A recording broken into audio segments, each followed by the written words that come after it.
Баршаңызға қайырлы күн. Бүгін сіздермен сосиски в тесте екі түрлісін жасаймыз. Майға піскен және де духовкада піскен түрін.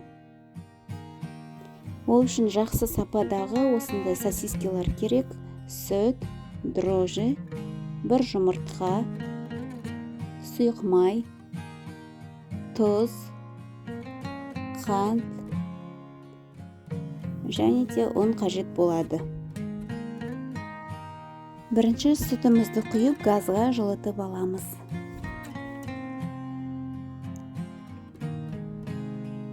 Қасымда осындай көмекшім жүреді, енді кедергі жасап мән бермей қойыңыздар.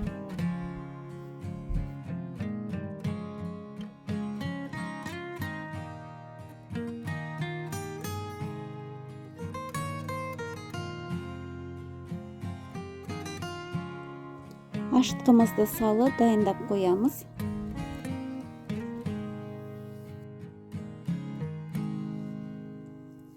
Сүтімізді жылытып алдық. Енді ашытқымызды саламыз.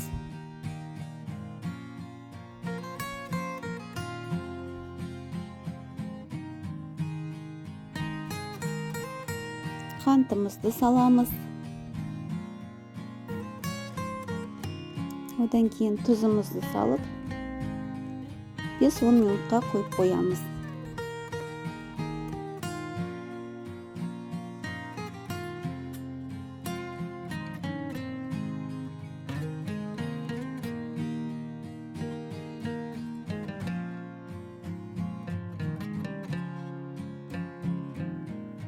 Енді сұйық майымызды құйып өлшеп аламыз.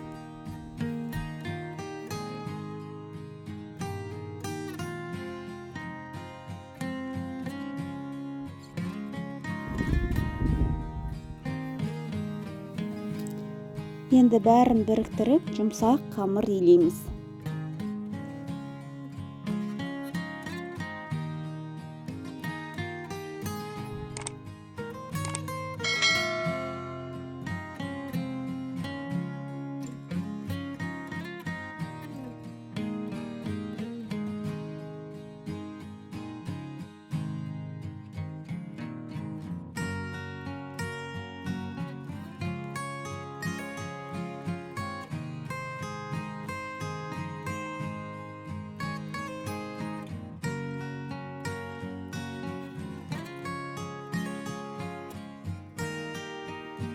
Қамырымызды илеп болдық. Енді жылы бөлмеге 1 сағаттай көтерілгенше қойып қоямыз.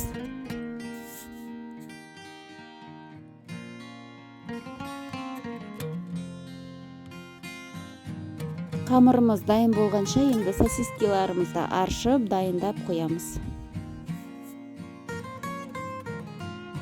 Мен сосискиларды 2-ге бөліп жасаймын, өйткені пісірген кезде өте үлкен болып кетеді.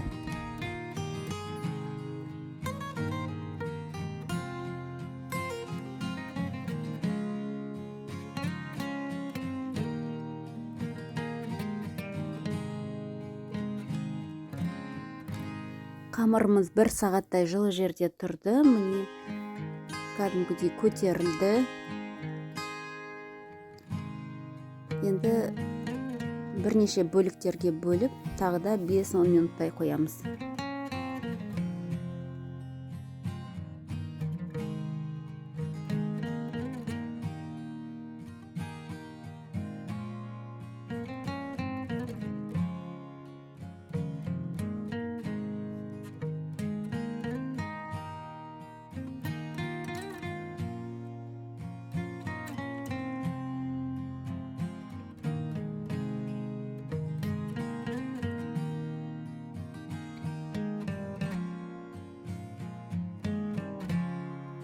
Қамырымызды домалақтап кесіп 50 граммнан өлшеп қоямын.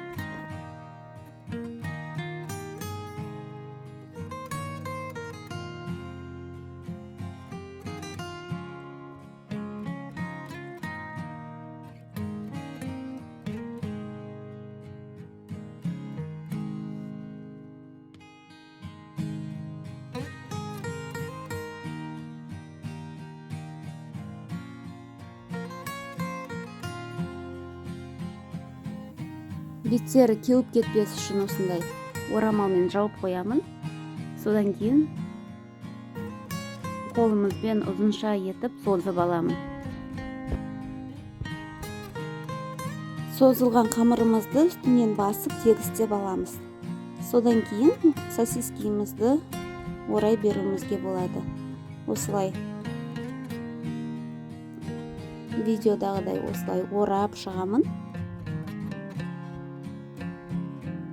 Мінекей. Енді духовканың формасына сала беруімізге болады. Тағы да бір көрсетейін. Созылған қамырымызды шетінен бастап ораймын.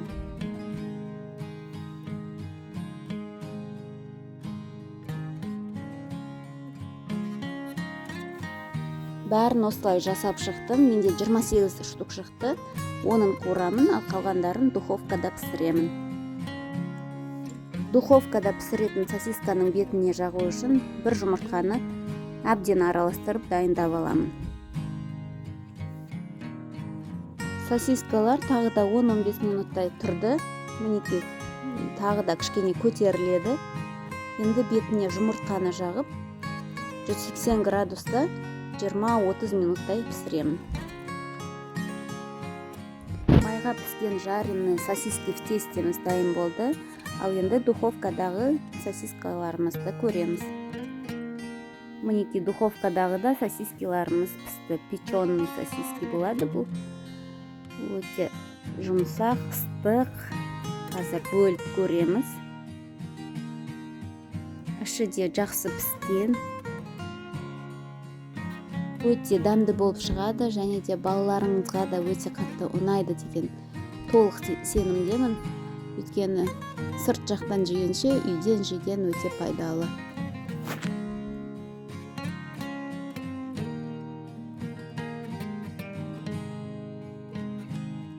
Тағы да әр түрлі видеолармен бөлісетін боламын.